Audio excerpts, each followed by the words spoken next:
Olá, pessoal, boa tarde. Sejam muito bem-vindos aqui ao nosso encontro no perfil @TDH para profissionais, que é um perfil aqui no Instagram voltado para você que é professor, psicólogo, psicopedagogo, que atende, né, que lida com crianças com TDAH no seu dia a dia, seja na clínica ou mesmo na escola, né? Então a gente vai aqui dentro do perfil falar bastante sobre como lidar com a criança no consultório, né, no atendimento clínico, mas também no atendimento pedagógico, né, da sala de aula.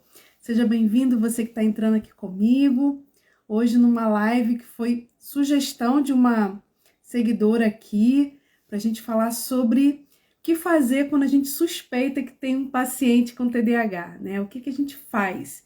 Qual é a nossa postura em relação a isso? Oi, Laine, seja bem-vindo, Ana Cláudia. Muito bom ter vocês aqui nesse sábado de friozinho. Não sei como é que tá aí na cidade de vocês, mas aqui tá friozinho. Tá friozinho. Oi, Ana, seja bem-vinda. Muito bom ter vocês aqui, gente. É bom fazer live aqui nesse perfil, falar com profissionais, né? Muito legal. Eu amo falar com mães de TDAH, mas de vez em quando falar com profissionais também é bom, né? Pra gente poder falar a nossa língua. Falar a nossa linguagem, né? E aprofundar um pouquinho, né, esses temas que são tão importantes, né? Cada vez mais a gente tem recebido crianças com TDAH, algumas já com diagnóstico, outras com suspeita, e entender sobre esse transtorno. Hoje eu acredito que quem trabalha com criança, né, principalmente na clínica, não tem como a gente deixar de conhecer. Então, assim, você pode escolher ter o TDAH como nicho, assim como eu escolhi, né, que é o transtorno que eu mais trabalho hoje, mas independente do seu nicho de atuação, você precisa conhecer sobre o TDAH, entender, né, esse perfil neuropsicológico, saber levantar aí sinais e sintomas de suspeita para fazer os encaminhamentos corretos, né, mesmo que você não vá atender depois, mas saber observar, né, e identificar sinais que indiquem, que possam indicar o TDAH para fazer uma avaliação mais completa é muito importante, porque as crianças estão chegando para a gente, né, e principalmente porque a gente também tem uma questão que muitas crianças estão chegando para a gente com essa suspeita e que, na verdade, não é TDAH, mas a gente acaba tendo, né, essa necessidade de fazer uma avaliação até para tirar, né, essa dúvida, né, e perceber que aquilo ali, na verdade, não era, né. Então, a gente precisa, sim, ter um conhecimento para conseguir fazer essa boa avaliação. Oi, Elaine, sem problema. Eu espero conseguir gravar no final. Espero conseguir gravar, né, se tudo der certo, vai ficar gravado, você pode assistir depois, tá? Então, o tema da nossa live de hoje, né, é quando a gente suspeita que o nosso paciente, seja lá na psicopedagogia, seja na psicologia, né, ele tem o TDAH. E aí, o que a gente faz, né? Oi, Lília, seja bem-vinda. Boa tarde. Então, a gente vai traçar aqui alguns caminhos. Essa live, gente, não pretende traçar um protocolo de avaliação, tá? Eu vou falar de algumas escalas, de alguns testes, eu vou falar de algumas coisas importantes, mas a minha intenção aqui principal é te mostrar aquilo que de base você precisa saber para fazer essa avaliação. Porque eu vejo muitas pessoas preocupadas com qual teste, qual instrumento, qual escala, né? O que eu tenho que observar e sem entender exatamente o que é o TDAH. Então, a gente precisa, sim, entender o que é o TDAH e, principalmente, entender que a avaliação de TDAH, né, de suspeita de TDAH, não é uma avaliação simples. É uma avaliação extremamente complexa. A gente tem que lidar com muitas variáveis, com muitas informações que a gente vai coletar, e a gente vai ter que ter um raciocínio clínico muito pautado, né, nos critérios diagnósticos, nos perfis neuropsicológicos do TDAH, para que a gente consiga, de fato, fazer uma boa avaliação, ok? Porque é muito comum a gente achar que a criança, A criança na escola não consegue copiar do quadro, a criança está desatenta, não presta atenção direito, ou é aquela criança que não para, né? Que é muito agitada, que ela tem TDAH. E, gente, não é só isso, tá? Não é só isso. Na verdade, se fosse só isso, seria fácil a gente dar diagnóstico, mas não é. E muitas vezes o diagnóstico ele está sendo dado de uma forma equivocada justamente porque a gente fica preso nesses estereótipos e não exatamente no perfil, né, do transtorno. E a gente precisa conhecer esse perfil, ok? Então, vamos começar, né? Edna, seja bem-vinda. Vamos começar para a gente poder não perder tempo. No final, gente, eu vou dar algumas indicações, tá? Para vocês, de algumas escalas, alguns testes, algumas coisas que eu utilizo, outras que eu não utilizo ainda, outras que, enfim, são importantes, tanto na área da psicologia quanto da psicopedagogia, o que dentro da psicologia você pode usar, o que na psicopedagogia você pode usar, mas primeiro a gente vai precisar ter um caminho, né? Trilhar um caminho que é essencial. Então, primeira coisa, hoje não dá pra gente estar na clínica, seja da psicologia ou seja da psicopedagogia, sem ter um conhecimento sobre TDAH. E quando eu falo de conhecimento sobre TDAH, eu não falo aquele conhecimento, sabe, do TDAH é transtorno de déficit de atenção e hiperatividade, a criança que é agitada, a criança que não para, a criança que não presta atenção, é aquela criança que se perde nas tarefas da escola. Gente, não é desse conhecimento que eu tô falando, eu tô falando de um conhecimento científico e mais aprofundado, né? Por mais que você não vá trabalhar diretamente com essa clientela, ela vai chegar para você de alguma forma. Ou para camuflada em algumas outras situações, e aí você vai ter que perceber, né, os sintomas para até fazer um encaminhamento para uma avaliação, ou você mesma fazer, né? Ou você vai receber já com diagnóstico, e aí? Hoje não tem mais como a gente fugir, gente. O TDAH tá presente o tempo todo, né? Então a gente precisa realmente saber, tá? Primeiro passo, gente, para uma avaliação. Então, assim, tô lá no meu consultório, recebi uma família, a família me sinalizou algumas coisas, ou eu percebi ali, né, no dia a dia com a criança, ou a escola me sinalizou algumas coisas que me fizeram pensar, né, que essa criança pode ter um TDAH, né? Será que tem? Será que não tem? Então, assim, primeira coisa, toda criança que chega pra gente, independente de ter laudo ou não, a gente precisa fazer uma avaliação.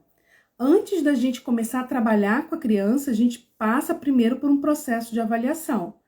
Não necessariamente essa avaliação vai ser para diagnóstico, ok? Não necessariamente essa avaliação vai ser para a gente levantar a hipótese diagnóstica de algum transtorno.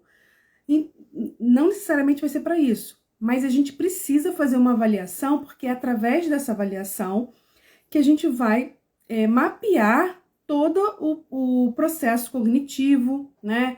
Todas as habilidades e inabilidades que a criança apresenta. E a partir dessa avaliação é que a gente vai traçar o nosso plano de intervenção. Não dá para a gente fazer um plano de intervenção sem que antes a gente tenha feito uma avaliação, e uma boa avaliação. Uma boa avaliação é meio caminho andado para o nosso processo de intervenção, ok? Muitas vezes a gente fica rodando no mesmo lugar, não consegue avanço, né, nas nossas intervenções, porque na verdade nós negligenciamos o processo de avaliação. Ou porque não fizemos, ou porque fizemos de uma forma rápida, ou porque só entrevistamos a família e já achamos que sabemos o que a criança tem. Então, o processo de avaliação, ele é muito importante. E no processo de avaliação de suspeita de TDAH, a gente tem que ter atenção não só com os critérios diagnósticos do TDAH, porque, gente, a criança tem que cumprir critérios diagnósticos. Então, não é só porque ela é desatenta na escola, porque ela não presta atenção, não é só isso. Existem critérios diagnósticos e por isso o nosso manual, né, nosso manual que não pode sair de perto da gente, que é o DSM-5, né, o CID-10, que agora vai mudar para o CID-11, a gente precisa ter isso em mente, a gente precisa estudar os critérios diagnósticos que estão ali, né, esses transtornos do neurodesenvolvimento, vão chegar para a gente de alguma forma, ainda que a gente não vá atender. Então, por exemplo, hoje, se chegar uma criança com diagnóstico de autismo para mim, eu vou encaminhar para outro profissional. Eu só vou atender dependendo muito do caso. Eu tenho hoje 2 pacientes com autismo, que são casos muito específicos, né, de um trabalho de treinamento de habilidades sociais que eu tenho capacitação, fiz cursos sobre isso. Então, eu atendo essas crianças para fazer esse treinamento de habilidades sociais. Mas quando chega uma criança com diagnóstico de autismo para mim e que precisa, né, de uma intervenção específica ali do autismo, eu encaminho. Agora, já chegou como um desses meus pacientes, eu tendo 2, né? Um desses meus pacientes, quando chegou para mim, ele não tinha diagnóstico. Eu não sabia que ele tinha autismo. Então, eu recebi, né? E durante a minha avaliação, para que eu pudesse começar a trabalhar com ele, eu identifiquei sinais sugestivos do diagnóstico de TEA. E aí, o que eu fiz? Fiz lá o meu relatório e encaminhei a criança para uma neuropediatra, para que a neuropediatra pudesse fazer uma avaliação mais aprofundada, e aí logo depois foi fechado o diagnóstico dele. Então, assim, eu precisei saber minimamente sobre autismo para conseguir, dentro da minha avaliação, identificar, porque senão essa criança ia ficar lá no meu consultório, sem diagnóstico, eu batendo cabeça com ela, porque eu ia focar nos sintomas de hiperatividade dela, né? E não ia avançar. Por que eu não ia avançar? Porque não tinha sido feita uma boa avaliação e eu não tinha percebido que ela tinha sinais que poderiam ser do autismo, né? E na verdade eram, que depois ele fechou o diagnóstico para autismo, tá? A mesma coisa do TDAH. A gente precisa conhecer os critérios diagnósticos e também, não só os critérios diagnósticos do TDAH, né? Mas dos transtornos que são mais comuns na infância. Porque o TDAH é um transtorno que tem muitas comorbidades, né? Ele pode vir acompanhado de vários outros transtornos e também pode ser confundido com outros transtornos, né? Então, é comum a gente receber adolescentes ou crianças com sintomas de ansiedade e ser TDAH, ou vice-versa, né? Chegar com a questão do TDAH e, na verdade, é um transtorno de ansiedade. Então, a gente precisa conhecer não só os critérios diagnósticos do TDAH, mas também os critérios diagnósticos, né, dos transtornos mais comuns na infância, porque a gente vai precisar fazer um diagnóstico diferencial, ok? O diagnóstico TDAH é um diagnóstico clínico, né, um diagnóstico feito através de coleta de informações e análise dessas informações e observação da criança. Então, é uma avaliação muito complexa, não é uma avaliação fácil de se fazer. E é suscetível a erro. Então, a gente vai precisar, sim, fazer a avaliação, um diagnóstico diferencial, né? Então, assim, eu trabalho com TDAH, é o meu nicho de trabalho, é o meu foco de trabalho, mas eu preciso saber sobre transtorno de ansiedade, sobre depressão, sobre transtornos de aprendizagem, né? Eu preciso saber sobre TOD, que são os transtornos mais comuns de aparecerem com TDAH, para que eu consiga fazer um diagnóstico adequado, né? Uma avaliação adequada, ok? Então, somente, né, a gente conhecendo os critérios diagnósticos do TDAH, né, e sabendo que existe uma série de comorbidades que podem estar associadas a esse transtorno, é que a gente vai conseguir fazer uma boa avaliação, ok? E aí, o processo de avaliação, ele é fundamentalmente clínico, como eu falei, né? Então, ele vai se basear, né? Ele vai estar baseado nos critérios operacionais e clínicos, né? Que estão lá no DSM-4 ou no CID-10 ou CID-11. Estão ali bem definidos os critérios e a gente vai se basear nesses critérios, ok? E é a partir do preenchimento dos critérios é que a gente vai identificar ou não se aquela criança tem um transtorno. Então, a gente precisa conhecer esses critérios, tá? Por isso, mais uma vez, o DSM-5, né? Ele é muito importante pra gente. Ele é muito importante porque é ali que tem toda a definição, né? Todo passo a passo daquilo que a gente precisa observar na criança, tá bom? E aí, dentro do TDAH, pessoal, se vocês tiverem Dúvida, conforme eu for falando, vai colocando aqui, tá bom? Me deixa falando sozinha não, pelo amor de Deus. Eu gosto de conversando. Dentro do TDAH, a gente tem uma tríade, né? Sintomatológica, né? A gente tem 3 sintomas que são clássicos no TDAH, que é a desatenção, a hiperatividade e a impulsividade, ok? A desatenção, a hiperatividade e a impulsividade. Então, são os 3 sintomas básicos do TDAH. Estão presentes em todas as crianças que têm TDAH. Só que esses sintomas, eles precisam causar prejuízos para que a gente avalie, né, identifique que esse sintoma, ele realmente faz parte de um quadro de um transtorno. Por que isso, gente? Porque desatenção, hiperatividade e impulsividade, todos nós temos de uma certa forma. E não necessariamente isso vai ser caracterizado como transtorno, ok? Então, pensa comigo. Ansiedade, preocupação. Quem não tem, né? Quem não tem? Todos nós temos. Mas daí a gente ser considerado uma pessoa com transtornos de ansiedade, esses sintomas, eles têm que estar numa frequência, numa intensidade e causando prejuízos para que ele seja considerado um transtorno, ok? Então não adianta, não basta só a gente olhar o sintoma, a gente precisa olhar para os prejuízos que esses sintomas causam, ok? E aí olhar os prejuízos é olhar para a vida da criança, né? Os prejuízos que ela sofre em cada área da sua vida, ok? O TDAH, ele é um transtorno do neurodesenvolvimento. O que significa... Eita, travou. O que significa isso? Transtorno do neurodesenvolvimento.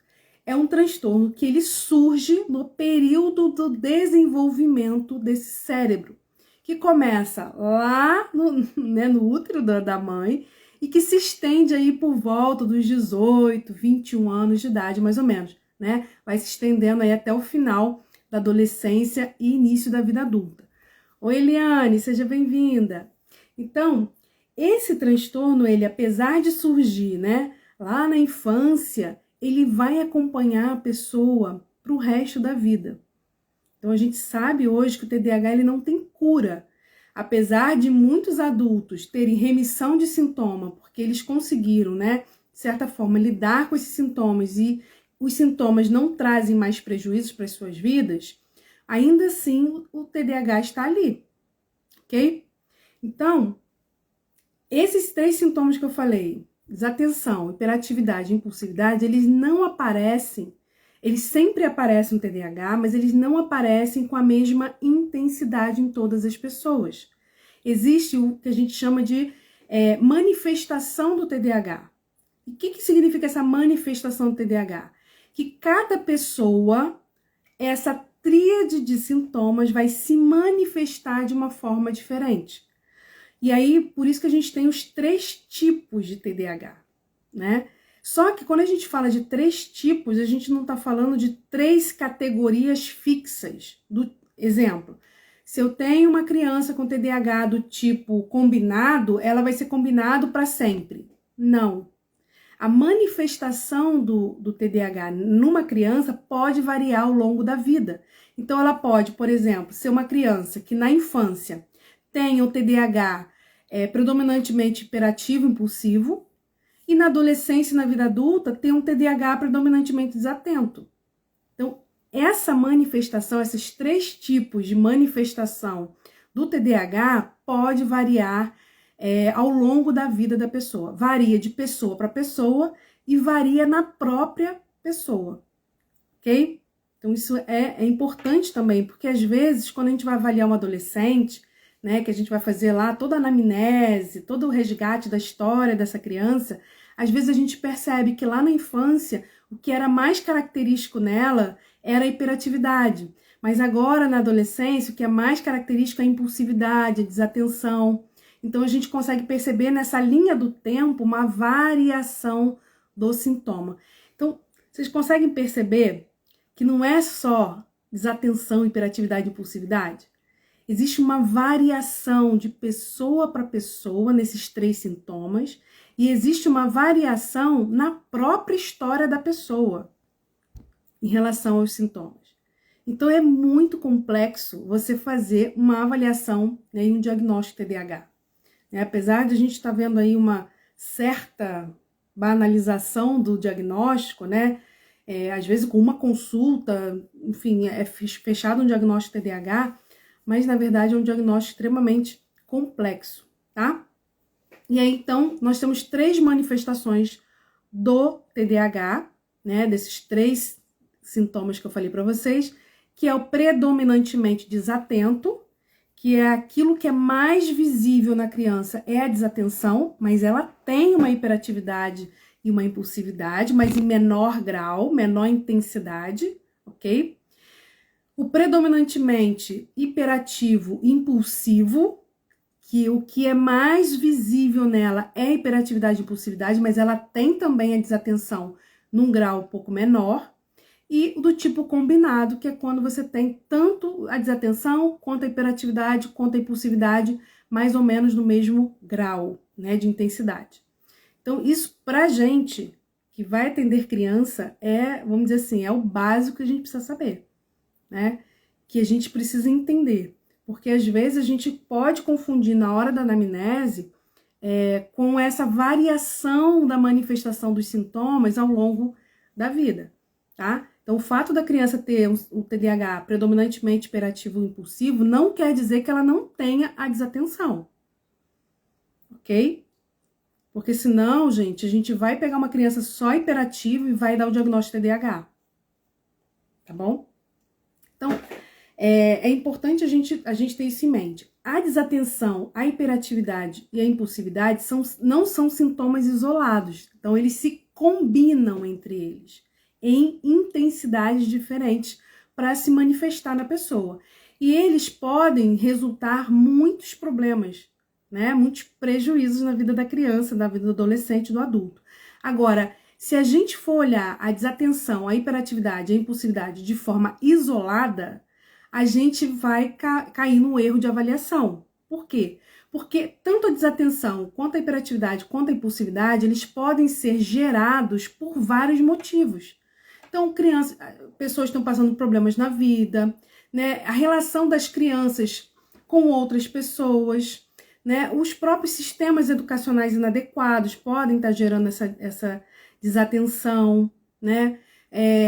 Pode estar associado com outros transtornos. Então, às vezes a criança ela tem uma hiperatividade, só que essa hiperatividade é um sintoma não do TDAH, mas é um sintoma, por exemplo, da deficiência intelectual, ou é um sintoma do autismo, entenderam? Então, assim, não é a hiperatividade que vai dizer que a criança tem TDAH. É o conjunto de sintomas que a gente vai avaliar e que vai combinar de uma forma combinada que vão dizer pra gente se essa criança tem ou não TDAH. Porque os sintomas de forma isolada podem ser sintomas de várias coisas. A desatenção, por exemplo, uma pessoa que é só desatenta, ela pode ser um sintoma de uma depressão, por exemplo, tá? Ou até de uma ansiedade, ou até de um distúrbio de sono. Tem pessoas que têm distúrbios de sono que têm problemas sérios de desatenção, dificuldade de concentração. E é TDAH isso? Não. É só um sintoma do distúrbio de sono que ela tem. Ok? Então, tá vendo como é que a gente tem que avaliar tudo, né? A gente não pode avaliar só a desatenção isolada, a hiperatividade isolada, a impulsividade isoladamente, ok? Então, para o diagnóstico TDAH é sempre necessário contextualizar os sintomas na história de vida da criança. É muito importante que a gente faça isso. E aí existem, gente, 5 orientações que a gente precisa ter em mente na hora de fazer essa avaliação, tá? Primeira coisa, duração dos sintomas. Então, as crianças com TDAH, elas costumam apresentar esses sintomas na sua história de vida, né, desde lá da pré-escola. Então, quando a gente vai avaliar uma criança com TDAH, a anamnese ela é muito importante, porque a gente vai perceber a evolução, né, a duração desse sintoma.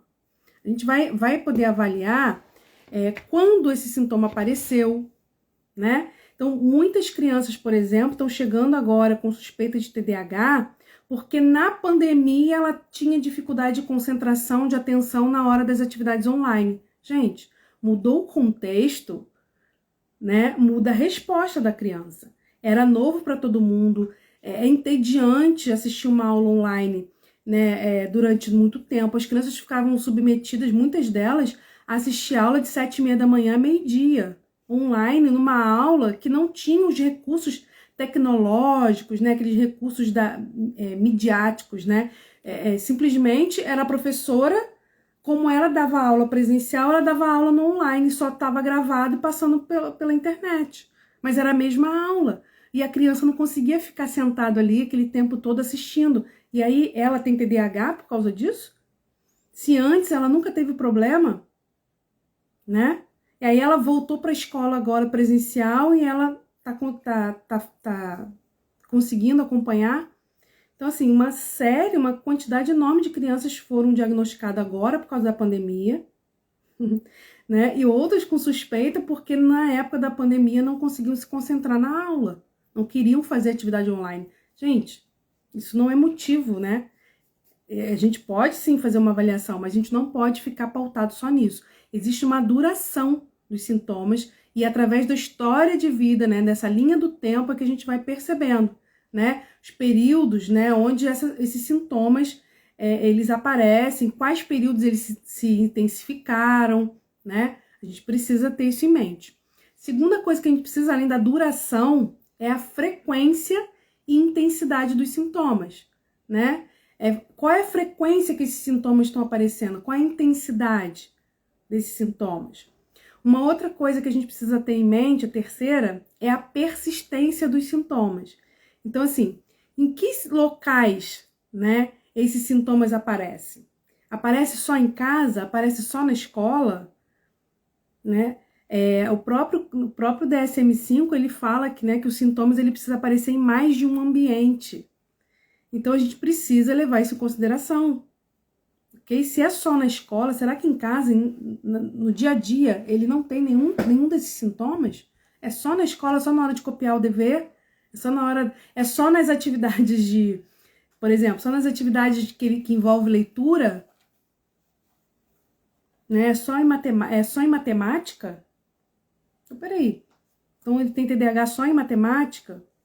Então, a gente tem que ficar atento a esses pequenos detalhes que podem fazer com que a gente, né, tenha um erro aí na hora da avaliação, tá? Então, os ambientes precisam ocorrer os sintomas precisam ocorrer em vários ambientes da vida da criança e se manter constante ao longo do tempo, tá? O próprio DSM-5 fala aí, tem que ser no mínimo 6 meses, né? Mínimo 6 meses de permanência dos sintomas. O quarto item que a gente precisa ficar atento, né? Os prejuízos que esses sintomas estão trazendo para a vida da criança, tá? Que prejuízos significativos estão acontecendo na vida dela, ok? Também a gente precisa analisar. E o quinto, né, é entender que o sintoma, ele pode estar, sim, relacionado ele deve estar relacionado com o construto do transtorno, quer dizer, com os critérios diagnósticos do transtorno, né, e com o perfil neuropsicológico do TDAH. Existe um perfil neuropsicológico. E esses sintomas, eles têm que estar ligados, têm que estar atrelados a esse perfil, ok? A gente vai falar um pouquinho do perfil, mas eu já coloco até aqui, né, como sugestão para nossa próxima live. E se vocês gostarem, vocês vão colocando aí para mim. Uma live só sobre perfil neuropsicológico do TDAH, para que vocês entendam o que caracteriza de fato, né, qual o perfil neuropsicológico do TDAH, para que, sabendo disso, vocês consigam fazer uma boa avaliação, tá? Então, dentro do perfil neuropsicológico do TDAH, o que a gente mais precisa perceber, né, de sintoma e de prejuízo é no déficit de atenção e na dificuldade de controle inibitório que está ligado às funções executivas, ok? Eu vou falar um pouquinho mais para frente disso, tá? Então, é importante que a gente perceba duração, intensidade, frequência, né? persistência dos sintomas em vários locais, né? E prejuízos que esses sintomas estão trazendo, atrelados ao perfil neuropsicológico do TDAH, ok? Porque às vezes a gente traça um monte de sintomas, vê que ele está persistindo ao longo do tempo, vê que ele aparece em vários locais, traz prejuízo, mas os sintomas não têm a ver com o perfil neuropsicológico do TDAH. Precisa estar atrelado a isso, tá? E aí, é tão interessante, né, que a avaliação, né, do TDAH, ela realmente é bem complexa. Então, assim, a gente já falou que existem 3 sintomas, que esses 3 sintomas, eles não aparecem no mesmo nível de intensidade em todas as pessoas, ele tem uma variação de pessoa para pessoa, ele tem uma variação na própria pessoa ao longo do tempo, né? Ele pode ter 3 tipos de manifestação, né? Predominantemente desatento, predominantemente hiperativo e impulsivo e do tipo combinado. Agora, além disso, né, nós temos, né, além dessa combinação toda que eu falei, nós temos associado a isso, né, a todo esse quadro, uma série de prejuízos cognitivos que não são homogêneos. O que seria isso? Uma série de prejuízos que vai variar de pessoa para pessoa. Então, tem pessoas com TDAH com uma dificuldade enorme em relação à percepção, né, e gerenciamento do tempo. Tem outras pessoas com TDAH com uma dificuldade enorme nas praxias, né? Tem outras que têm dificuldade de aprendizagem. Enfim, tem vários tipos, né, de prejuízos cognitivos que não são homogêneos. Então, há uma variação de pessoa para pessoa. E isso causa uma série de problemas na hora da nossa avaliação, porque a gente não tem aquilo que é, todo mundo tem TDAH, vai apresentar dificuldade na escola. Todo mundo que tem TDAH vai ter problema com gerenciamento de tempo. Todo mundo que tem TDAH vai ter problema com dispraxia. Não é assim, né? A gente tem ali os prejuízos mais comuns, né, que aparecem na maioria das pessoas, mas tem uma variação de pessoa para pessoa. E já aconteceu comigo, né, casos de profissionais da área médica não darem o diagnóstico da criança, mesmo eu tendo feito avaliação, colocado ali minha suspeita, né, do TDAH, não fechou porque disse que a criança não tem TDAH porque na escola ela ia bem. Gente, TDAH não é um problema escolar, né? É um transtorno do neurodesenvolvimento, mas não é um problema escolar. A criança pode apresentar ou não dificuldade de aprendizagem. E eu, para falar a verdade, hoje eu atendo várias crianças com TDAH. Não tem nenhuma que tenha uma dificuldade de aprendizagem significativa. Nenhuma. A dificuldade que tem é a dificuldade do dia a dia mesmo, tá? Mas que consegue, com alguém sentando junto, estudando junto, consegue aprender, consegue tirar nota razoável. Então, assim, você não pode descartar um diagnóstico ou incluir um diagnóstico só por conta de alguns prejuízos, né? Então, o perfil cognitivo comportamental, que é o que a gente chama de perfil neuropsicológico, no TDAH, ele também varia. Então, gente, olha, é muito complexo fazer uma avaliação de TDAH, porque o transtorno, né, ele não é algo fixo no sentido assim, todo mundo vai ser do mesmo jeito. Ele tem uma variação enorme. E essa variação que acaba gerando todo o problema na hora da avaliação. Porque a gente acaba só focando naquilo que é mais comum, que é mais falado, e desconsidera todas essas variações. Tá? Eu vou fazer uma pergunta para vocês. Se vocês toparem, vocês coloquem para mim. Bota um joinha, bota um ok. O que vocês acham da nossa próxima avaliação, da nossa próxima live ser sobre perfil neuropsicológico TDAH? O que vocês acham?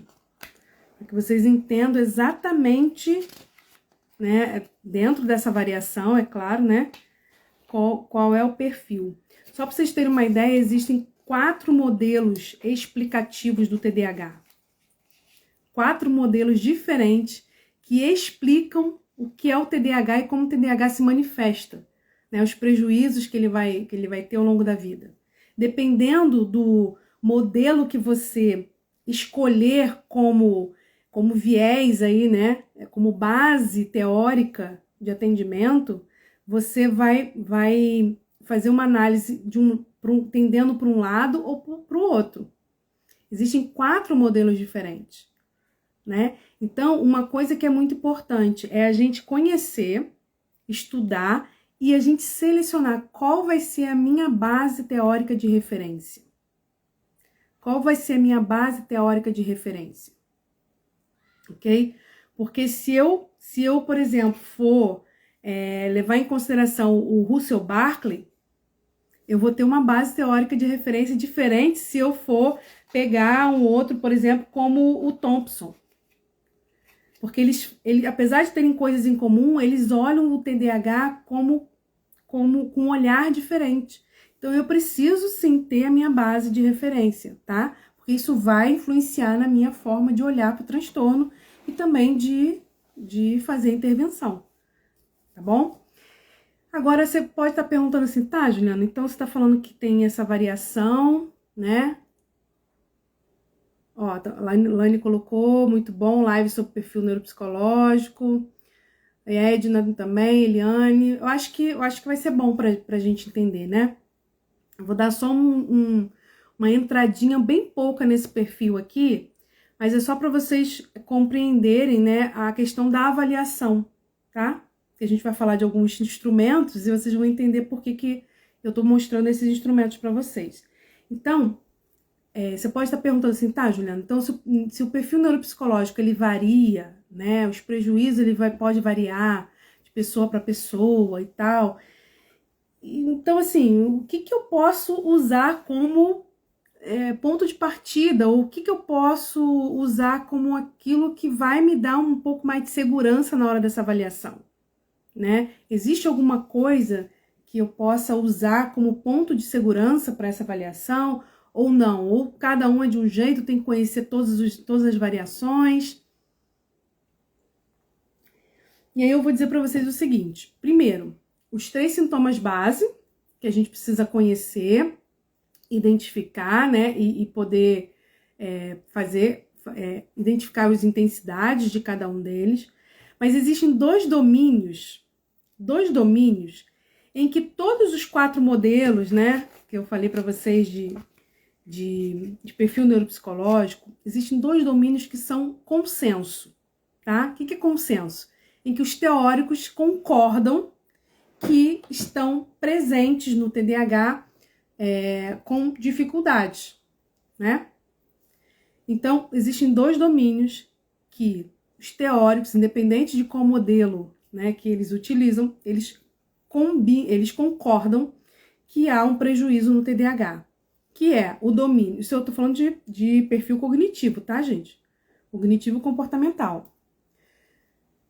É o domínio da atenção, isso falando de funções cognitivas, tá? De cérebro. Atenção e funções executivas. Por que eu tô falando isso, gente?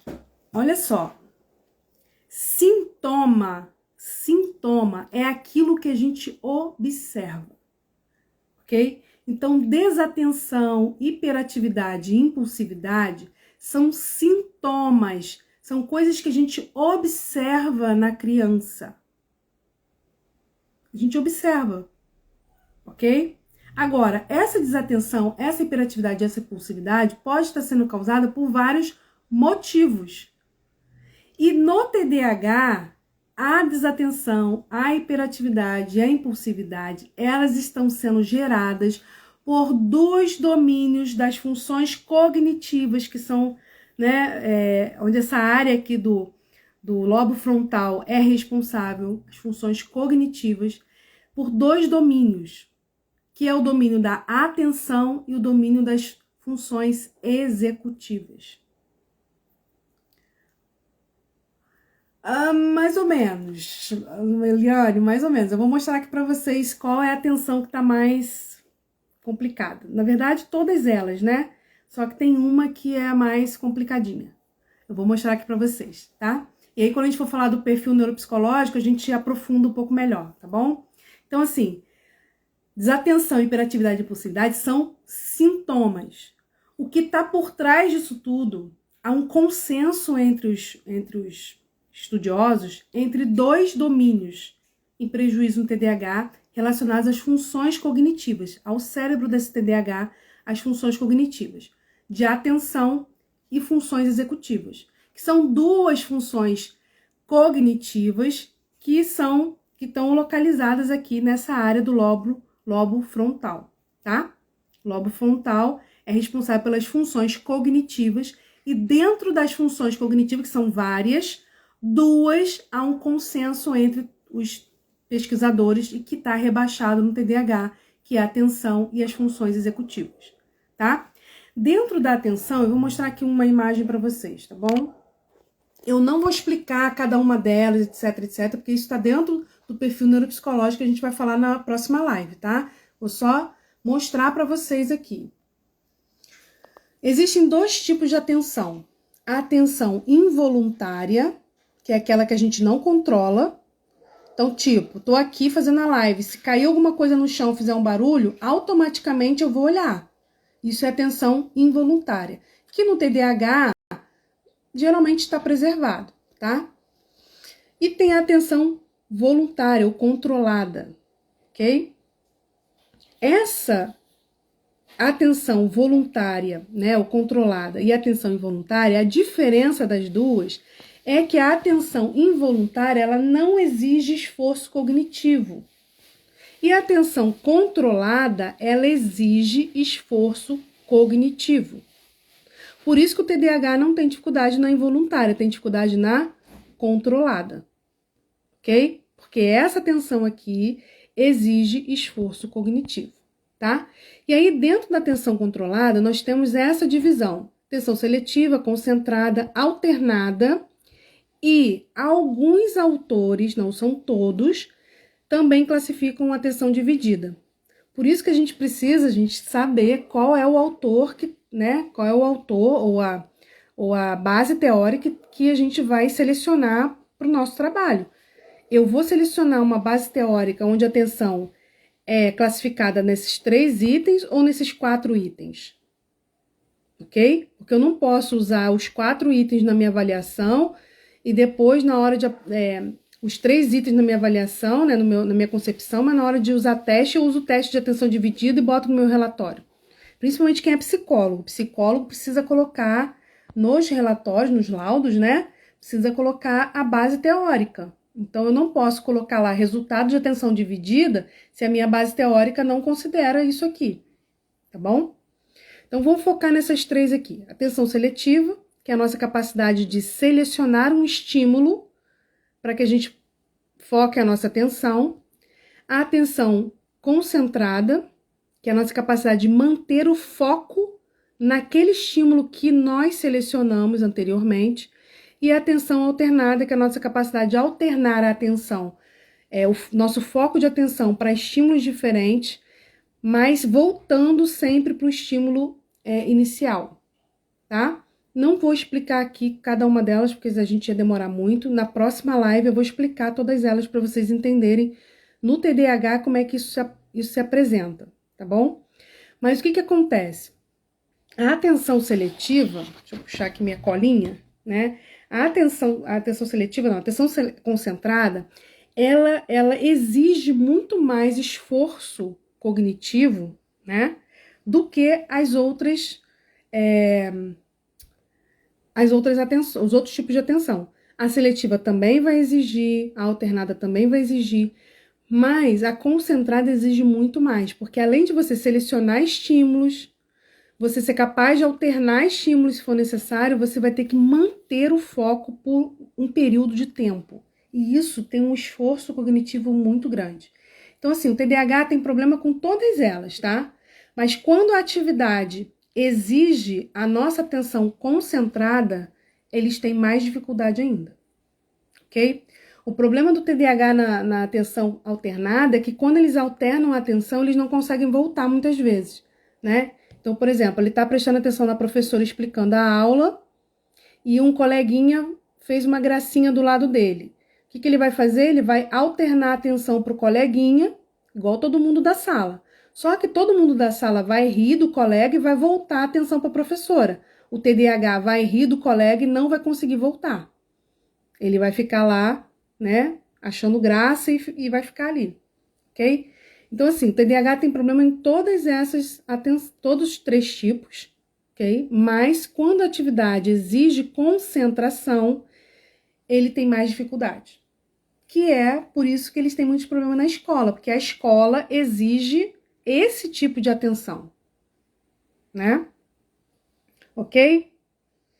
Então, é basicamente isso. Então, quando a gente vai avaliar a atenção, a gente não vai avaliar a atenção se ele prestou atenção na aula ou não. A gente vai avaliar os 3 tipos de atenção, né? Ok? Até aí tudo bem?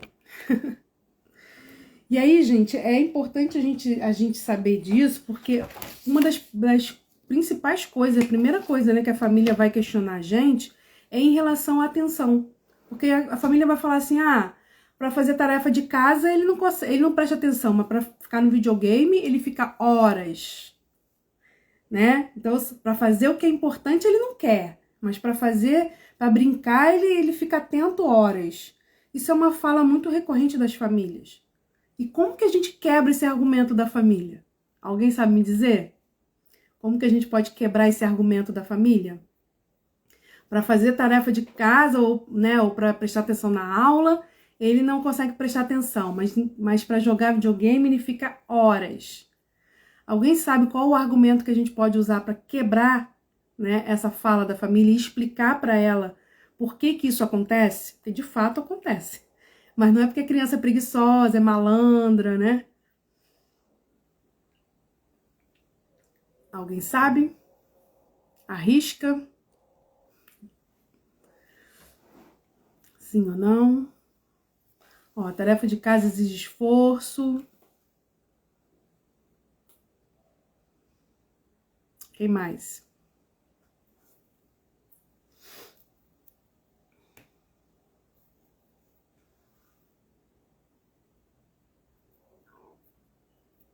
Recompensa imediata. Tudo isso está envolvido, né? Mas o que é importante a gente explicar é exatamente o que a Edna colocou. A natureza da tarefa, né? É a qualidade da tarefa. Por quê? Porque a tarefa de fazer o dever de casa, ou tá na escola fazendo atividade, exige, né, uma atenção concentrada dessa criança. E ela vai precisar, e ela vai exigir dela um esforço mental maior, né? Um esforço mental maior, diferente do videogame. Por quê? Primeiro, o videogame tem relação com a motivação, né? E a motivação tem uma relação direta com a atenção, tá? Então, ela tá motivada para fazer. Então, ok. Mas a natureza da tarefa também é diferente. Quando a gente está na frente da TV ou do videogame, a gente está receptivo. A gente está recebendo informações. E essas informações são do videogame, são informações dinâmicas, né? São dinâmicas, é cor, é som, é uma mudança, né, de imagem muito rápida. E quando a criança está lá na frente, na sala de aula, olhando para a professora, o tempo é lento, é devagar, é repetitivo, né? Exige que ela fique prestando atenção muito tempo, processe informações, use a memória de trabalho dela. Então tem toda essa diferença. E fora que no videogame ela tá fazendo uma coisa que na escola não deixam ela fazer, que é se movimentar. Ela tá no videogame ali, ó, movimentando, movimentando, movimentando, coisa que na escola ela não pode fazer. E uma das coisas, quem tem TDAH do tipo hiperativo, o movimento ajuda a criança a se concentrar. Então, se ela não pode se movimentar na escola, ela não vai conseguir se concentrar muito tempo. E aí ela vai começar a fazer o quê? Se movimentar na carteira, levantar, mexer no colega, porque ela não vai conseguir manter a concentração, tá? Ó, a Edna colocou, por isso que o uso de tela excessivo potencializa sintomas. Sim, por quê? Porque você vai condicionando, treinando esse cérebro a lidar com recompensa imediata, muito rápido, né, com um movimento e um tempo rápido, né, de movimento das coisas que na vida real não tem esse tempo, né, nem esse tempo e nem essa variação de estímulos, né, de cores, formas, movimento, enfim. A gente não tem isso no dia a dia, né, e aí a criança, quando vai pro real, ela acha tudo entediante, fica tudo muito entediante, tá bom? Então, gente, eu falei duas coisas, né? A atenção e as funções executivas. Dentro das funções executivas, opa, o cachorrinho aqui engasgou. Dentro das funções executivas, nós também temos vários autores que definem e classificam as funções executivas. A gente precisa também selecionar qual é a nossa base teórica, tá? Isso, Edna, que dorme pouco também, porque o estado de vigília, né, a motivação, a qualidade da tarefa, o estado de vigília alteram a atenção, tá? São 3 componentes diferentes. Dentro das funções executivas, nós também temos variações de classificação e conceitualização e diferentes autores, né, que falam sobre isso. Então, a gente precisa também definir qual é a minha base teórica, tá? Não é tudo igual para todo mundo, né? Sobre que referência eu estou falando sobre funções executivas. E existe uma autora, né, que é a Diamond, que é uma referência, né, que é o que eu uso como referência nas funções executivas. E ela classifica, né, as funções executivas em 3 grandes blocos, tá? Que é o que a gente vai ver aqui rapidinho. Ó, os 3 componentes essenciais das funções executivas, segundo Diamond, que é a memória de trabalho, controle inibitório e flexibilidade cognitiva. Todas 3 no TDAH estão, de certa forma, rebaixadas, tá? Todas 3. Tanto a memória de trabalho, quanto a flexibilidade cognitiva, quanto o controle inibitório. No entanto, o controle inibitório é o que é mais comum, né? Ou que está presente em, não vou dizer em todas, mas em praticamente todas as pessoas que têm TDAH. Inclusive explicando por que ela tem dificuldade na atenção seletiva. Porque se ela tem dificuldade de controle inibitório, né, de estímulos, por exemplo, ela não vai conseguir selecionar um estímulo para prestar atenção. Se ela tem dificuldade de controle inibitório de movimentos, como que ela vai parar e se concentrar e fazer uma atividade sentada o tempo todo? Ok? Então, dentro das funções executivas, nós temos 3 funções que estão em dificuldade no TDAH, sendo o controle inibitório aqui há um consenso de que há prejuízo no TDAH, tá bom? Se vocês forem pegar lá os 4 modelos de explicação de perfil neuropsicológico, vocês vão ver que o controle inibitório é consenso, ok? Vamos voltar para cá. Dito isso, a gente não vai entrar, né, no perfil exatamente, né, porque é muita coisa. Só dei um panorama aí, só para vocês primeiro terem uma noção de que a avaliação não é simples, é complexa. Por isso que ela envolve tempo, ela envolve uma equipe multidisciplinar, por isso que ela envolve uma série de procedimentos, né? O primeiro procedimento principal de todos é uma anamnese muito, muito, muito bem feita. Não pode ser uma anamnese feita de qualquer jeito. É uma anamnese muito bem feita, muito criteriosa. Né? Você vai precisar coletar muitas informações com essa família. Você tem que coletar muitas informações com a escola, né? Vai ter que observar essa criança, mas lembrando que no ambiente do consultório, um ambiente controlado, né? Um ambiente manipulado ali do consultório, muitas vezes a gente não vai conseguir observar o sintoma, tá? Porque ali às vezes não vai aparecer, porque você tá 1 para 1 com um ambiente estruturado. Então, muitas vezes vai ser o relato mesmo dos pais, dos professores, né? Que vão nos ajudar aí a fazer essa avaliação, tá? Então, essa anamnese, gente, é muito importante. E aí, a gente tem alguns instrumentos que podem nos ajudar, tá? E aí, eu quero falar uma coisa antes de mostrar os instrumentos para vocês. Eu sou psicóloga e sou psicopedagoga.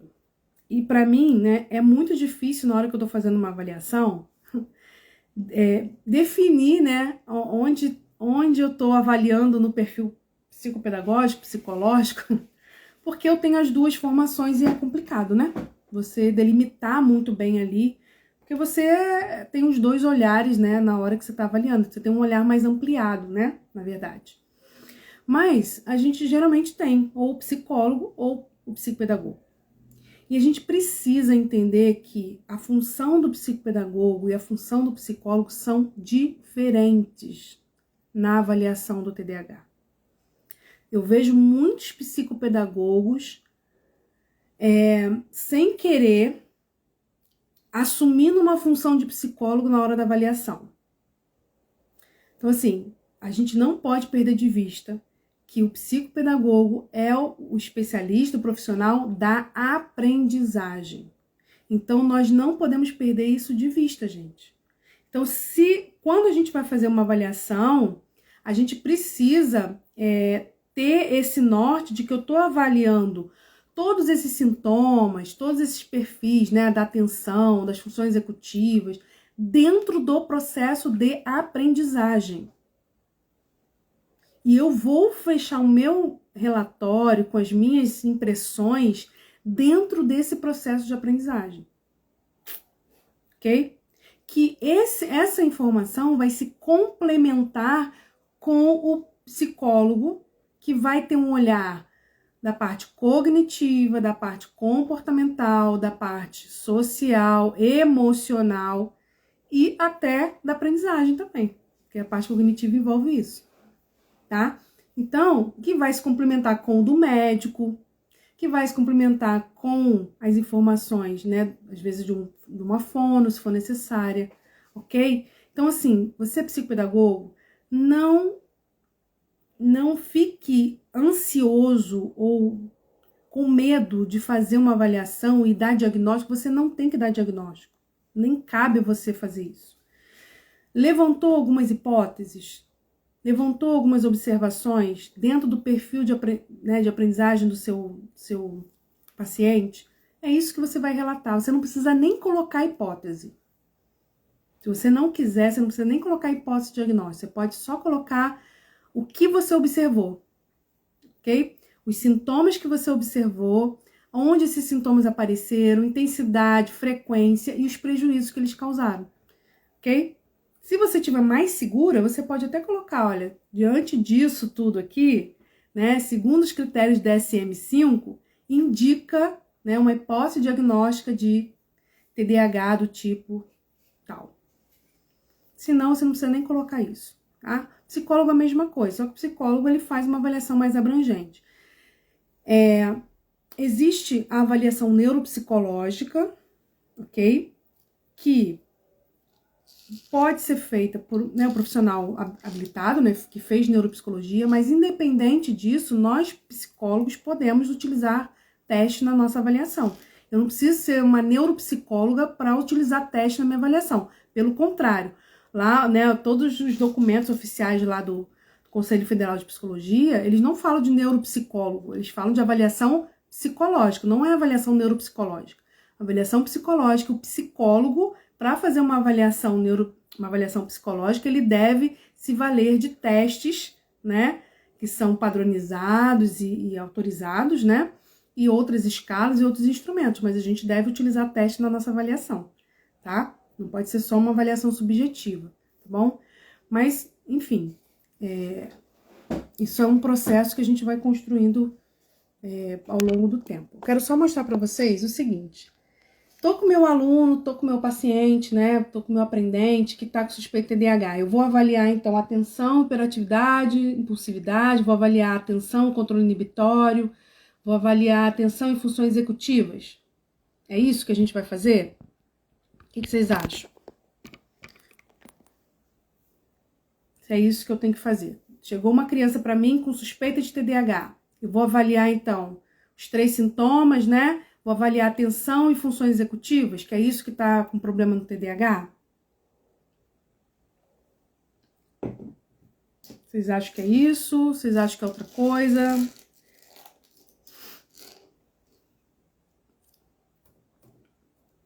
Uhum. Sim ou não? Sim ou não? Sim ou não?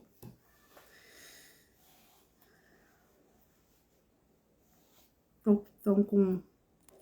Não estão querendo arriscar? Então vou dar a dica, hein? Vou dar o resultado. Gente, toda vez que chega uma criança pra gente, seja ela com suspeita ou não, a gente precisa fazer uma avaliação completa. Então, você que é neuropsicopedagogo, você que é psicopedagogo, você tem lá o seu protocolo de avaliação, né? Você vai fazer o protocolo completo.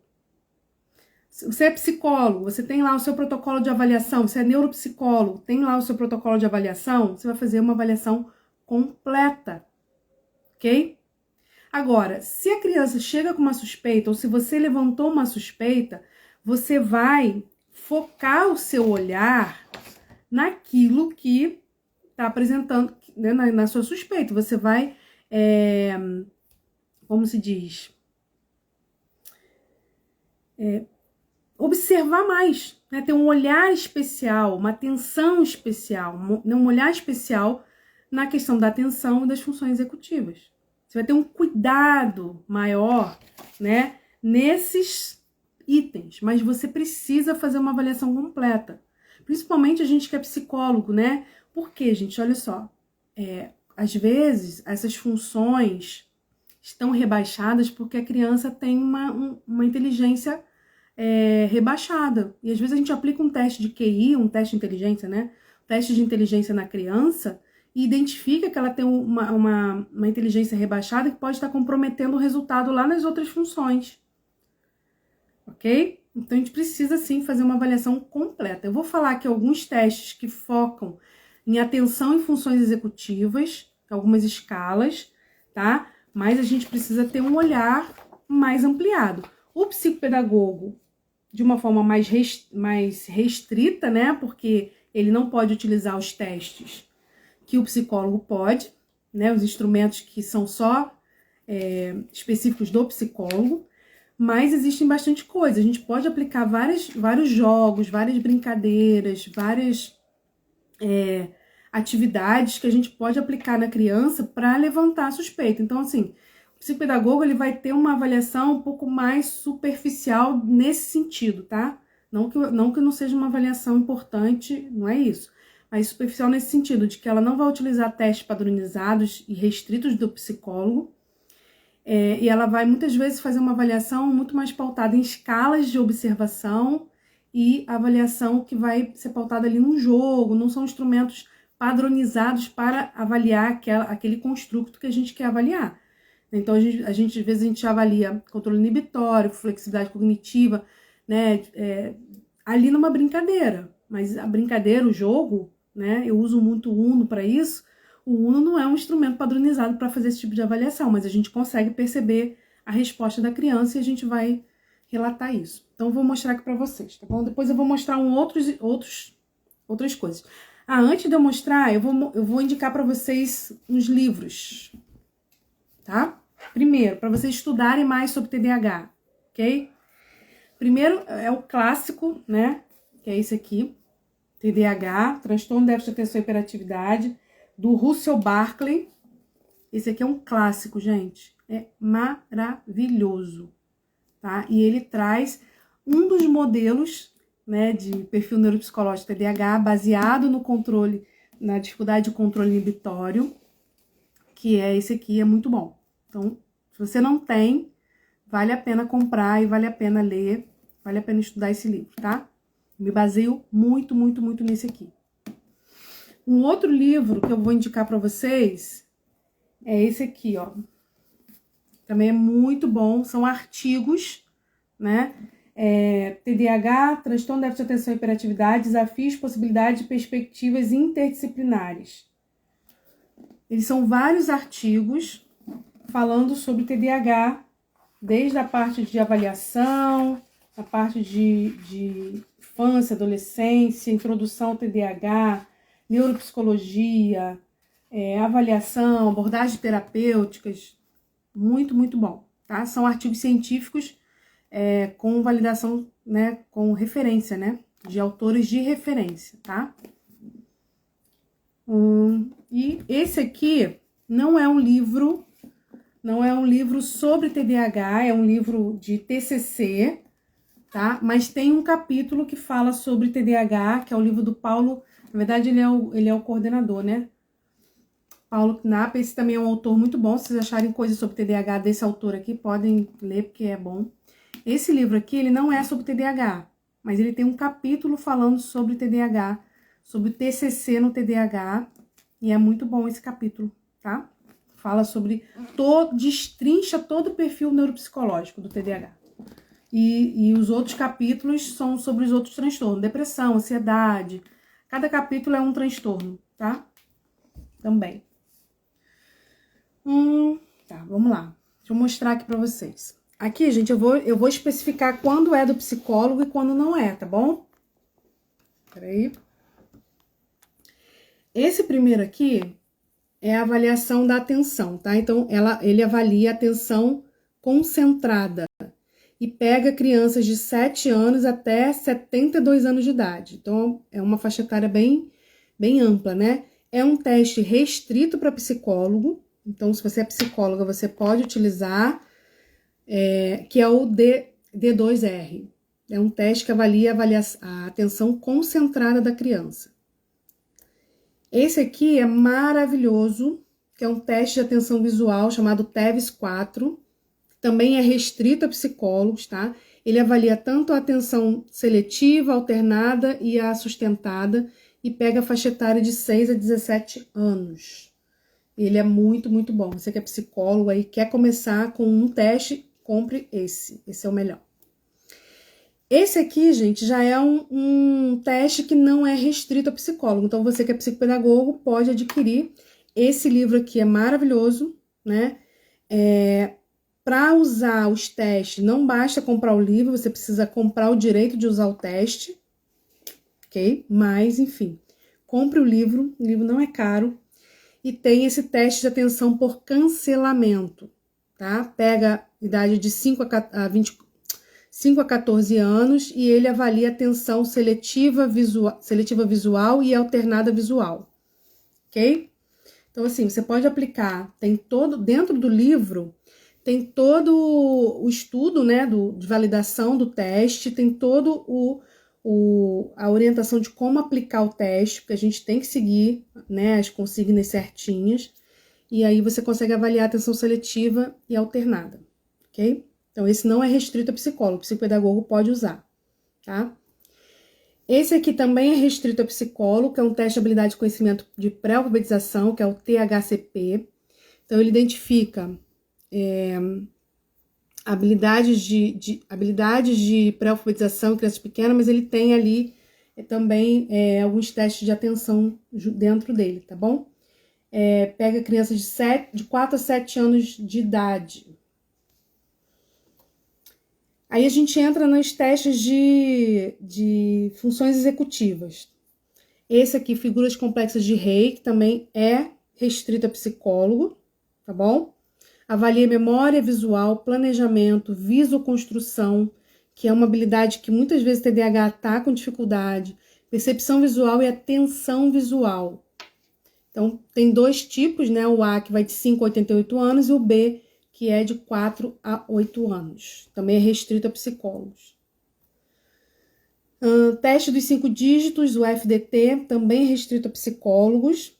Tá? Ele avalia velocidade de processamento cognitivo, todas as funções cognitivas, tá?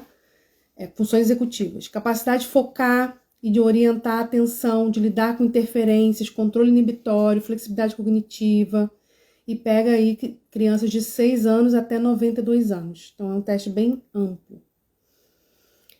Esse também é restrito a psicólogo, que é o Wisconsin, que é de classificação de cartas, né?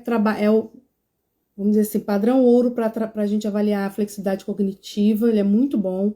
Memória operacional, raciocínio abstrato, controle inibitório e tomada de decisões. E pega aí de 6 anos a 89 anos. Agora, outro que não é restrito, tá? Que psicopedagogo pode usar, é o mesmo livro, é o teste de trilhas para pré-escolares. Então, a gente aplica para crianças de 4 a 6 anos, avalia flexibilidade cognitiva. Dentro do mesmo livro tem o Frame Making Test, que é o TMT, que também não é restrito a psicólogos, que avalia atenção seletiva visual, função executiva de flexibilidade cognitiva, tá? E aí a gente já pode aplicar de crianças de 7 a 11 anos. Então, ó, tá vendo como é que esse livro, ele é muito bom? Porque ele é, ó, atenção e funções executivas. Então, a gente pode utilizar, a gente que é psicopedagogo, que não, né, pode utilizar também. Ó, de novo ele aí, ó, Torre de Londres, que também não é restrito a psicólogos, crianças de 11 a 14 anos, e o objetivo é avaliar o planejamento. E também é uma função executiva. Um outro livro dessa coleção, né, que é o de memória de trabalho, acho que ele é novo, se eu não me engano, ele é mais novo, né, que avalia, né, dentro dele tem os blocos de Corse. Ele também não é restrito, então o psicopedagogo pode utilizar, avalia memória de trabalho de curto prazo visual e pode ser aplicado a partir dos 4 anos até os 10 anos de idade. Então, assim, você que é psicopedagogo, tem bastante, né, bastante teste não restrito que você pode utilizar na sua avaliação, tá bom? O que você precisa ter cuidado é estudar o teste, estudar a aplicação do teste para não ter interferência na hora da aplicação e estudar a forma de correção e de leitura dos resultados, tá? Porque não é só aplicar o teste e botar o resultado. A criança teve dificuldade na atenção, teve dificuldade no controle inibitório, é TDAH. Não é assim, gente. Isso aqui são informações que a gente está coletando, que a gente vai juntar com um monte de outras para a gente conseguir chegar ou não no diagnóstico, tá? Esse aqui é restrito para psicólogos, vai avaliar a memória de curto prazo, que é o Time-R. Esse aqui é a escala de autoavaliação do TDAH, versão para crianças e adolescentes. Deixa eu só virar aqui rapidinho para vocês. É um livrinho que você compra. O livro tem... Você pode comprar, né? É o livro. Aqui tem toda a forma de aplicação e você compra também o... Não, Eliane, não tem teste QI não restrito. A inteligência é um construto específico da psicologia. Só psicólogo pode avaliar a inteligência, tá?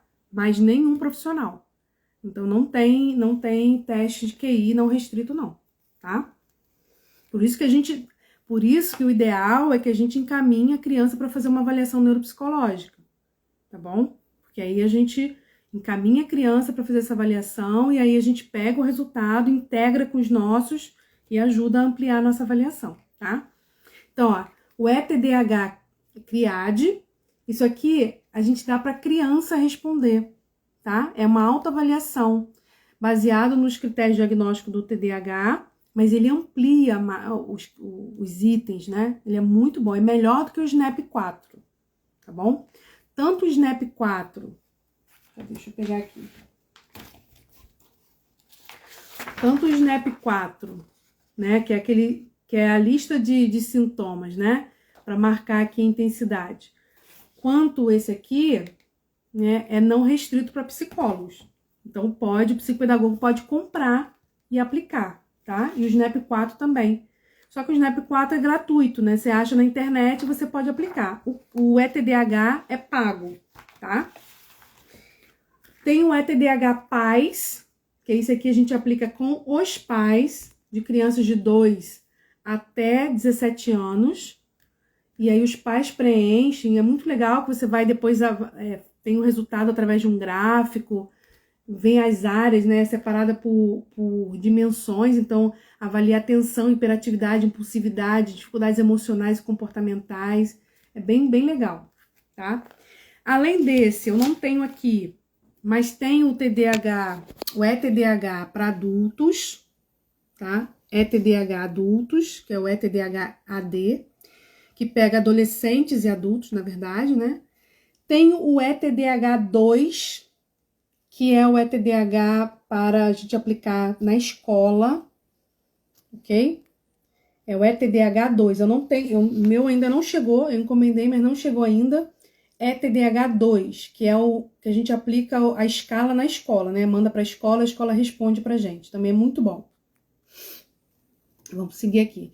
E o último aqui, né? Último não, penúltimo, para psicólogos, que é até o que a Eliane perguntou, né? Que é a escala de inteligência para criança, que é o VISC-4, que é restrito ao psicólogo, né? Que não só avalia, né, a questão da inteligência, mas também índice de memória operacional, velocidade de processamento, compreensão verbal, organização perceptual, enfim, uma série de índices, né, que a gente avalia. É um teste muito, muito bom, tá? E por último aqui, também é restrito, tá, gente?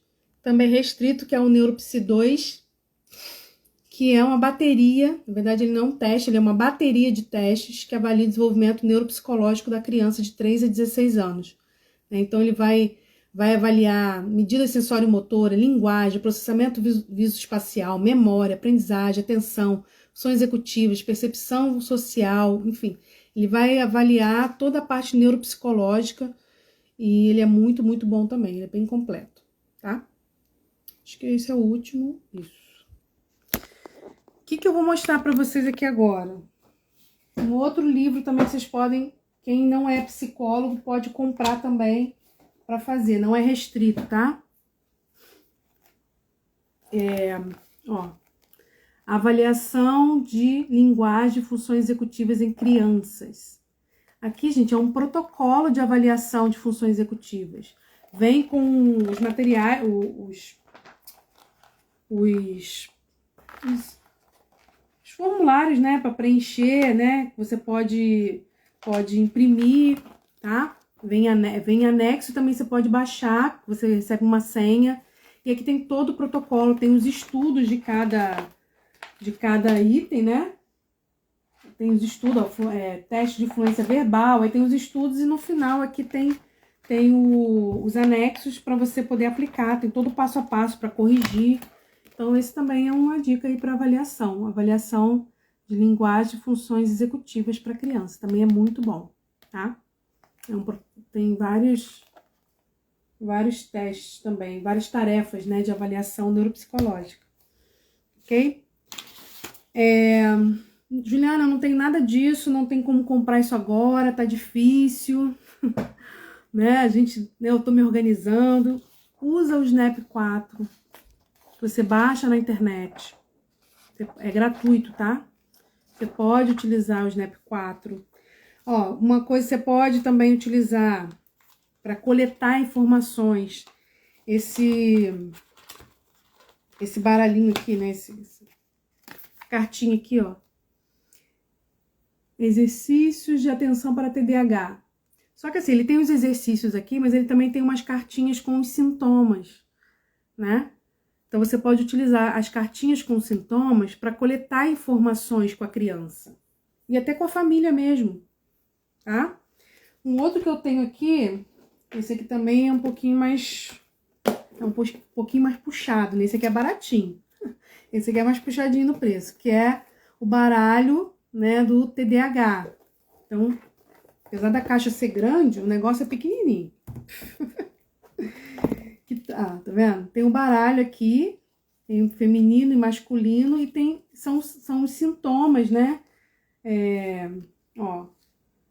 Coloque-se em situações de perigo, evita atividades que envolvam esforço mental. Então, esse baralhinho também é legal de você utilizar tanto na psicoeducação, lá depois, no tratamento, mas também para coletar informações com a criança. E você pode criar o seu, pega lá o DSM, pega o Snap e faz as cartinhas com o Snap, para tornar, né, esse preenchimento do Snap pela criança mais lúdico, né? Você pode criar. Eu comprei um de uma psicóloga que trabalha com recursos, né? Que é esse aqui, ó. o quanto eu sei de mim. Eu nem consegui terminar ainda, né? É uma caixinha, tá vendo? Quando você abre a caixinha, ela abre assim, ó. E aqui, é porque eu ainda não terminei. A gente coloca aquele negocinho pra girar a setinha, entendeu? E aí a criança gira a setinha, e aí vamos dizer que ela caiu aqui, né? Virada pra cá. Ela abre, ó. Ó, sobre minhas atividades de lazer. Então, ó, perguntas sobre atividade de lazer, perguntas sobre a escola, perguntas sobre a família, perguntas sobre comportamento, amizade e coisas sobre mim. Então, ela roda a setinha, cai num desses itens, e aí ela vai pegar as cartinhas correspondentes aos itens e vai ler. Então, por exemplo, ó, você consegue permanecer parado para realizar suas atividades? E aí a criança vai responder, ah, então me dá um exemplo, como é que é? Ó, qual a sua atividade preferida? Como é o seu lugar preferido de brincar? Você costuma perder os seus materiais escolares? Ah, e o que você costuma perder? Ah, eu perco muito borracha, lápis. Então você vai conversando com a criança e coletando informações, né? E fica divertido, porque parece um jogo, né? A criança roda, né? Roda a roletinha e cai num negocinho, enfim. Deixa eu fechar aqui. Fechar dá muito trabalho. É um recurso de uma psicóloga que trabalha com recurso. Não, não é a Criativar, não. É... Ai, meu Deus, esqueço o nome dela. É Larissa... Peraí, deixa eu ver se eu acho ela aqui. Larissa... Enquanto eu vou falando aqui, eu vou mostrando. Só que esse aqui, eu não sei se ela vende avulso, porque eu fiz um curso com ela e dentro do curso tinham vários recursos e aí veio esse aqui. Mas eu acredito que ela deve vender avulso também. Deixa eu abrir aqui, gente. Larissa. O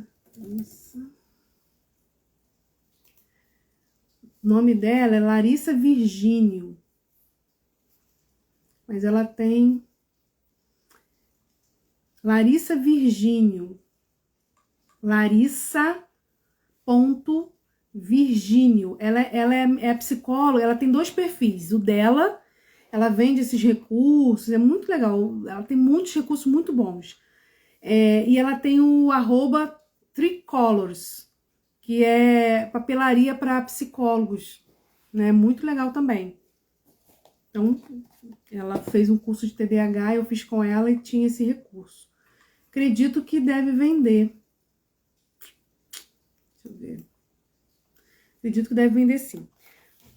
Pra gente encerrar aqui, pessoal, Larissa Virgínio, até um site, larissavirginio.com, que aí ela tem que ela vende, né, os recursos. É tudo em PDF, você compra, vem em PDF para você, você imprime e usa, né, e monta, né. Deixa eu mostrar para vocês aqui, olha só. O que eu faço, gente? Como geralmente eu atendo a maioria dos meus pacientes, né? Quando chega pra mim a suspeita de TDAH, o que eu faço? Eu já deixo pronto essas pastinhas aqui, ó. E aqui dentro dessas pastinhas, que é o que eu levo quando eu vou fazer os atendimentos, né? Então, dentro dessa pastinha eu tenho a anamnese, tá? Anamnese. Essa anamnese, como que eu faço? Eu não fico lendo pergunta por pergunta para os pais. Eu entrego isso aqui para os pais fazerem em casa e me trazerem depois. E eu faço a entrevista com eles, né, semi-estruturada, ali na hora da consulta, né? E eu pergunto para eles ali aquilo que eu já sei que é mais importante, tá? Fatores de risco para TDAH, algumas coisas do neurodesenvolvimento da criança. Então, assim, eu faço a entrevista com eles focando naquilo que para mim é prioridade. E entrego para eles preencherem. Quando eles me trazem, eu faço uma análise para ver se tem mais alguma informação que possa me ajudar, tá? Eu coloco o SNAP, e esse SNAP eu coloco 2 vias, uma para a mãe e uma para o pai responder. Eu coloco o ETDH Paz, Ó, como é que o ETDH Paz tem bastante coisa, ó. Coloco junto. Coloco, se a criança tem uma questão comportamental, tá? Se tem uma questão comportamental, eu coloco esse questionário de rastreio aqui para TOD, que pode indicar sintomas de TOD, ou uma questão comportamental que precisa ser trabalhada, tá? Esse questionário de situações domésticas, que até uma vez eu dei lá para as pessoas que estavam assistindo a live comigo. Situações domésticas que a gente marca aqui assim. E isso aqui, gente. Isso aqui também não é restrito para psicólogo, tá? Então a gente pode usar, que é o CBCL. CBCL é um inventário de comportamentos para criança e adolescente de 6 a 18 anos. A gente pode aplicar, que vai fazer um inventário de toda a parte comportamental da criança. E aqui a gente pode identificar TOD, transtorno de conduta, enfim, vários transtornos disruptivos da infância, tá? Então eu sempre aplico, independente do caso, eu sempre aplico o CBCL também, que vai me dar algumas informações até de manejo da família, tá bom? Então assim, eu já deixo isso aqui preparadinho, já fica na pastinha, quando a família chega eu entrego. E aí eu entrego também esse aqui, peraí. Esse é um envelopezinho. Esse aqui que é da escola, tá? Então é o ETDH2, que é o da escola.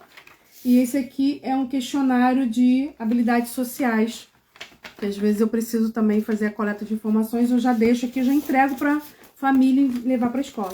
E assim, gente, o minha solicitação de relatório da escola, ó, ele tem toda essa parte aqui, né, que a escola vai preencher, marcando, e tem a parte onde ela vai escrever. Eu não deixo só ela escrever o que ela quer, do jeito que ela quer, não. Porque senão ela vai mandar um monte de informação que pra mim não tem importância. Eu direciono o relatório da escola para aquilo que pra mim vai ser relevante na minha avaliação, tá?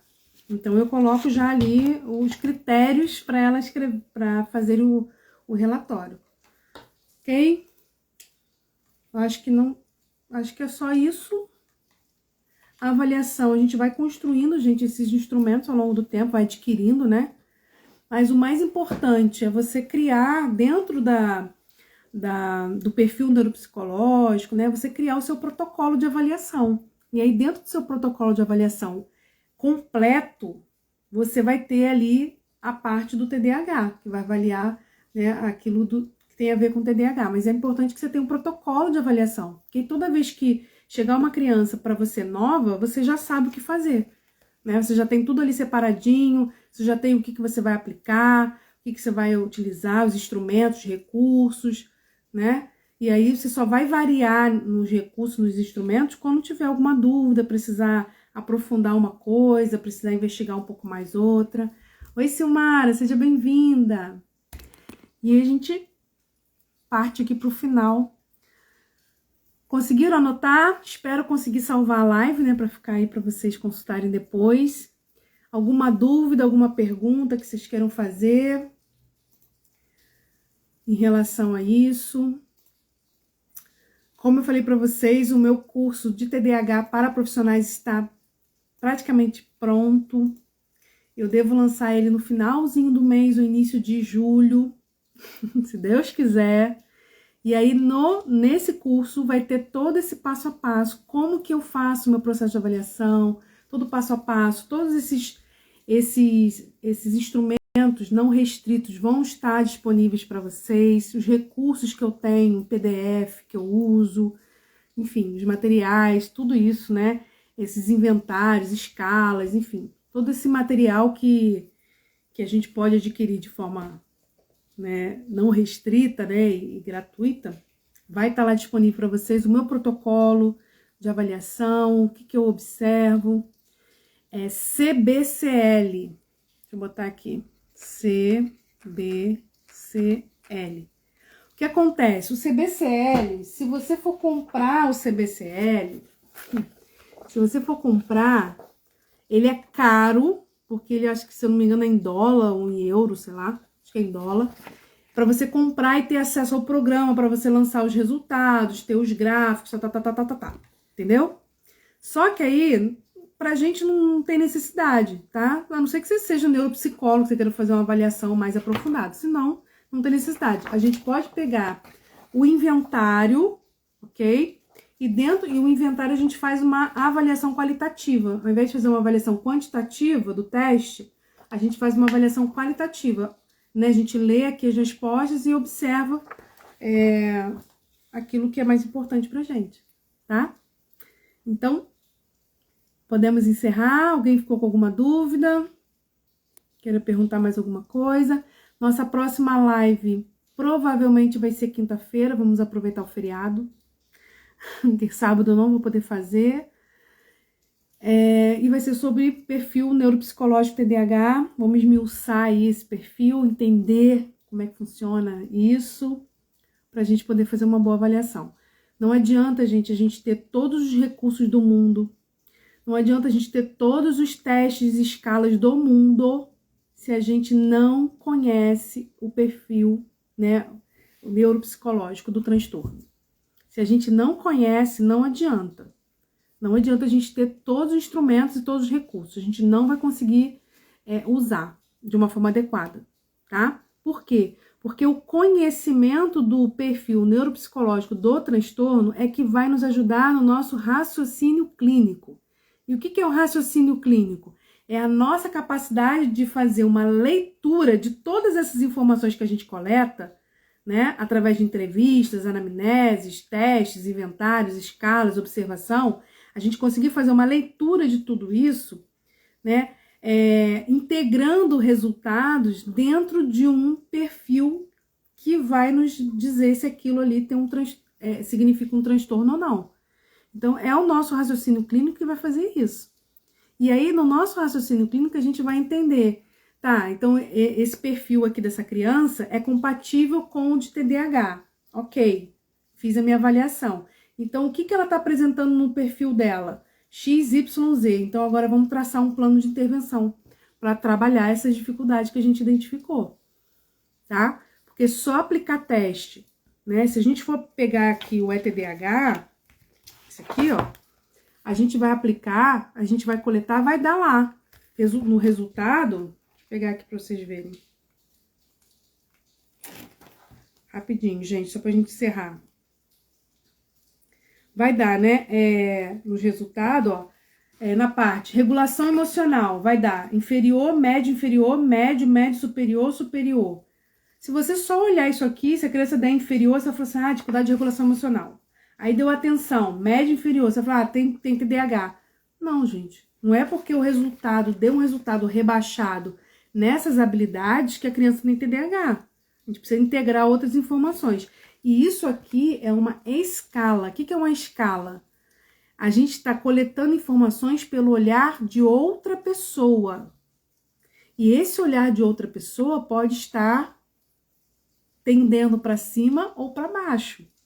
Então, dependendo de como essa mãe enxerga essa criança, ela pode estar potencializando os sintomas ou pode estar subestimando, né? Ou sei lá como é que fala a palavra, mas desconsiderando alguns sintomas, ok? Então, a gente não pode se valer disso aqui para poder dar diagnóstico, não, tá bom? Por isso que a avaliação tem que ser completa e a gente conseguir integrar as informações dentro do perfil. Ok, pessoal? Tudo bem?